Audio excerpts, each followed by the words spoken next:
Before we dive into what was announced today, here's a little refresher.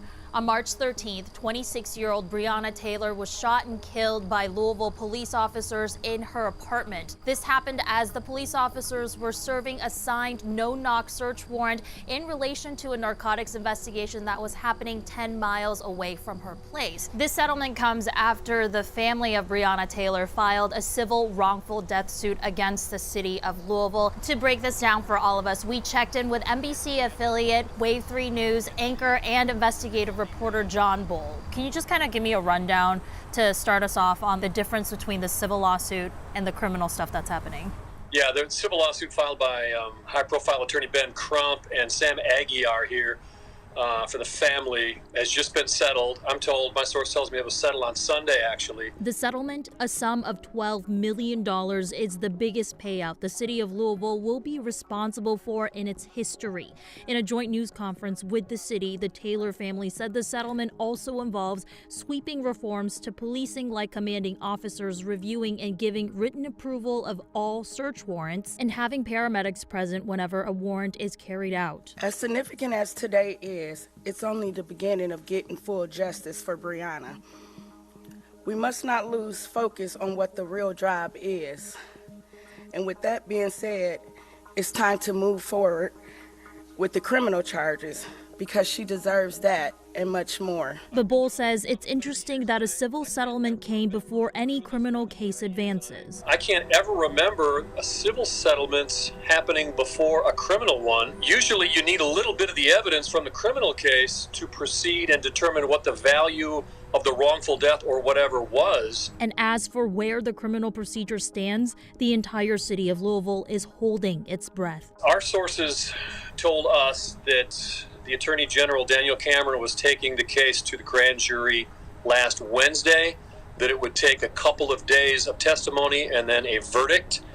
So we were sort of expecting yesterday or today for the announcement. We think it's going to come soon. He's probably putting it all together, whatever they came up with. I don't know if the prosecutor made a recommendation or not, because, you know, grand juries usually do what the prosecutor wants them to do. Which is what the legal analyst is saying about the prosecutor too. They typically make a recommendation, and that's really what carries the most power in these kind of cases, is that their recommendation is often favored by grand juries.